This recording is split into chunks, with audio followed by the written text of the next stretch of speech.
그리스도의 풍성하신 은혜와 사랑이 늘 함께 하시기를 바랍니다. 오늘 이 아침에는 여호수아 제2장 1절로 7절까지의 말씀, 생명의 삶 큐티 11월 11일자 말씀입니다.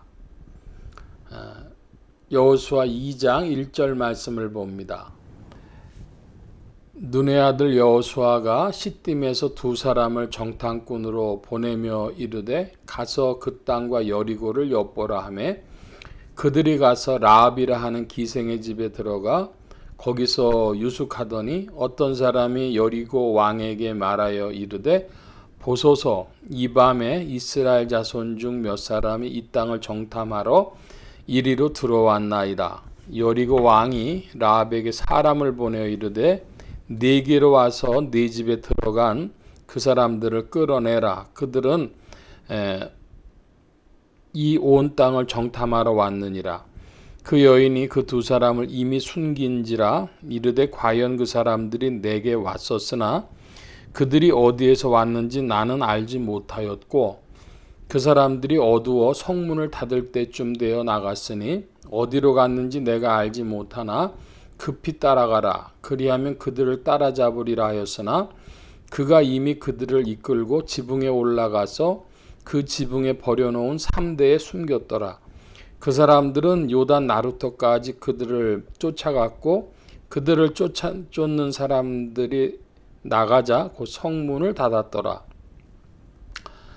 여호수아 2장의 말씀에 보면 이제 그 가나안 땅을 정복하기 위해서 구체적인 작업들이 되어지는데 그 가나안의 첫 번째 큰 성인 여리고라고 하는 성을 여호수아가 정복하기 위해서 정탐꾼을 보냅니다.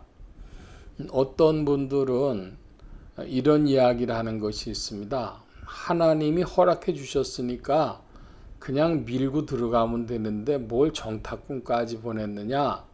그런데 여기에서 우리가 알 수 있는 것은 하나님이 우리에게 허락하시고 맡겨주신 일에도 최선을 다해서 실제화하는 그런 사람들, 그런 믿음의 사람들 되어져야 하겠다는 것입니다. 하나님의 그 명분이 주어졌습니다. 그 실제화하는 일이 있습니다. 하나님이 가나안 땅을 너희에게 주겠다 하셨습니다. 그럼 실제화해야 되는데 그 실제화할 때는 이스라엘이 힘을 다하는 것이죠. 최선을 다하는 것이죠. 이것이 삼위일체하고도 관계가 있습니다. 하나님의 사랑으로 그리스도께서 오셔서 우리의 죄를 속해 주셨다 그럽니다. 그래서 우리에게 새 생명을 주셨는데 문제는 이제 그것은 명분입니다.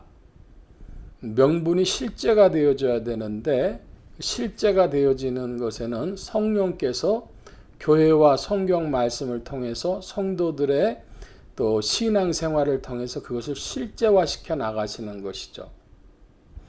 예를 들면 이런 것이 있습니다.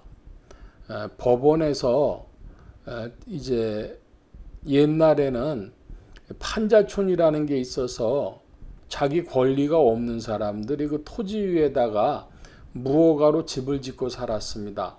그러면 집 주인이 이제 법원에 요청을 해가지고 저 사람들 내 땅에 들어와 있으니까 저 사람들 보고 나가라고 해주시오. 안 나가면은 또 사람들을 보내서 그것을 강제 집행하도록 내보낼 수 있도록 해주시오. 그럼 법원에서 그 허락을 해주면은 실제화돼 가지고 그 사람들을 내보내러 사람들이 갑니다. 그럼 어떨 때는 강하게 저항하는 사람들도 있었고 뭐 순순히 나가는 사람들도 있었고 그랬죠. 문제는 벌써 자기 것이라고 확정을 해 줬습니다. 나라에서 그 당사자에게. 근데 그 당사자가 그것을 실행하고 있지 않으면은 그러면은 시간이 한참 지나면 자신의 권한을 뺏겨요. 그래서 주장하지 않고 있으면은 그러니까 명분하고 실제라는 건 명분은 예를 들자면 법적인 권리고, 실제라고 하는 것은 그것을 실행해서 자기 것으로 그 권한을 행사하는 것입니다. 그 마찬가지로 이스라엘 백성들은 하나님께서 허락을 해 주셨기 때문에 이제 명분과 법적 권리를 얻었기 때문에 그 실행을 하는 것이죠.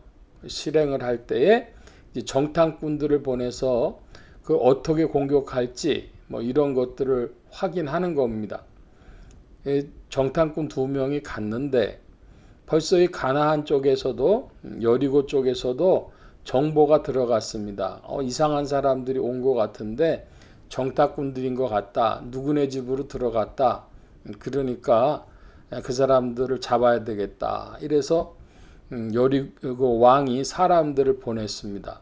그때에 이 기생 라합이라고 하는 자가 뭐라고 이야기를 하냐 그러면은, 그 사람들이 나에게 들어온 건 맞는데 어디서 왔는지 난 모르고, 그리고 그 사람들 나갔다.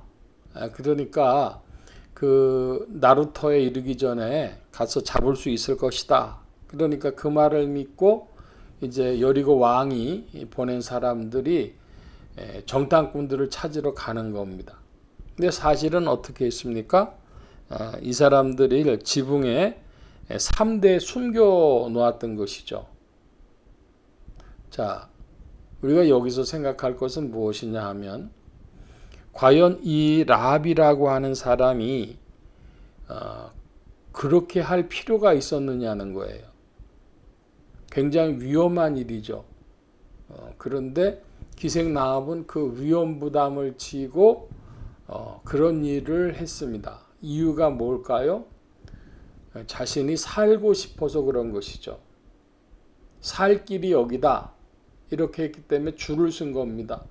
여리고 왕에게 줄을 쓸 것이냐, 이스라엘 족속에게 줄을 쓸 것이냐 했을 때에 이스라엘 족속에게 줄을 쓴 겁니다. 오늘날 우리의 삶도 끊임없는 선택이 있죠. 그런데 우린 누굴 선택했냐 하면 예수 그리스도를 선택을 했습니다. 수많은 가능성이 있고 한데 그 예수 믿는다는 건 좀 위험스러운 일이기도 합니다. 친척 중에 안 믿는 사람들, 부모든지 형제자매든지 친척들이든지 그런 핍박을 받을 수도 있고, 옛날 시골에서는 예수 처음 믿을 때에 그 시성바지 동네에서 그런 사람들이 많이 있죠. 괴로움 당하고, 또 그 예수 믿노라 해서 자기 사업상에 또 손해도 보고 친구들하고 교제권도 좁아지고, 그래서 술 먹는 자리도 안 가고 이래가지고 여러 가지로 불이익을 당할 수도 있고, 군인들도 그럴 수가 있어요. 상관이 막 명령하는데 안 하면은 구타를 당하기도 하고 전에 많이 그랬습니다. 그러니까 줄을 서는데 어디로 줄 섰냐, 어디에 살 길이 있다고 봤냐, 예수 믿는 사람들은 예수님께 살 길이 있다고 믿은 것이죠. 매우 위험한 일입니다. 시간도 들이고 물질도 11조도 바치고 굉장히 위험스러운 일입니다. 그런데 왜 그렇게 하느냐? 거기에 살 길이 있다고 믿기 때문에. 기생 라합이 살 길이 있는 쪽으로 믿음을 냈습니다. 여러분, 질문합니다. 여러분의 신앙은 예수님이 살 길이라고 믿고 거기에서 위험 부담도 지면서 살 길 찾아 내가 간다, 혹은 핍박이 있어도 고난이 있어서 내가 간다, 그런 믿음입니까? 그렇지 않으면 명분만 붙드는, 예수 믿으면 구원받는다니까 난 내 마음 열었어 예수님께, 그런 명분만 있습니까? 혹은 명분과 실제를 다 얻기 위하여서 그 위험 부담을 지고 나가는 신앙입니까? 여러분의 신앙이 명분과 실제가 다 있는 살아있는 신앙이 되어지시기를 축원합니다. 성령님께서 우리를 지도하시고 인도하시는 줄 믿습니다. 오늘 말씀 여기까지 봅니다. 기도합니다. 만복의 근원 되신 주님, 함께하여 주셔서 오늘도 우리가 그리스도 예수 안에서 여러 가지의 일들이 있을 때에 사도 바울도 예수님 믿는 일 때문에 어려움을 많이 겪었지만은 그러나 천국의 소망과 의로우신 재판장이 주실 면류관을 믿고 나아갔던 것처럼 오늘도 지상에서 그리스도를 향하여 믿음의 발걸음을 굳세게 하며 성령님을 따라 전진하는 자들 되게 하여 주옵소서. 주의 돌보신 가운데 이기게 하심을 믿사옵고 감사하며 의지하올 때에 예수 그리스도의 이름으로 기도하옵나이다. 아멘.